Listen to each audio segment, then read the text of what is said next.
Takže čaute ľudia, ja som vám slúbil, že ráno natočím tie odpovede a otázky.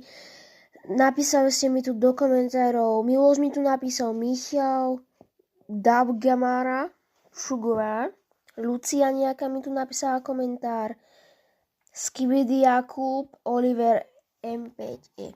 No tak ideme si zodpovedať na vaše otázky. Nezabudni dať odber a idem na to. Prvá otázka, máš manželku? Braška, však ja som ešte malý krpec. Od Michala.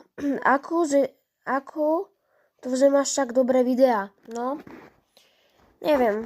Proste natáčam. Idú odbery a sú odbery. Wow. Čo je to koleso? Nechápem tvoje otázke, sorry.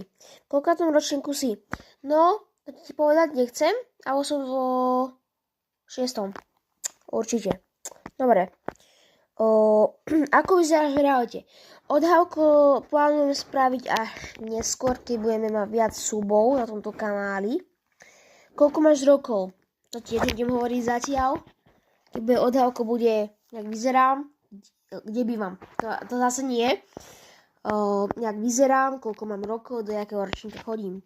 Dobre, jak sa ti tento minútový a pol short páčil, nezabudni dať odber, like a vidíme sa pri ďalšom videu. Čau!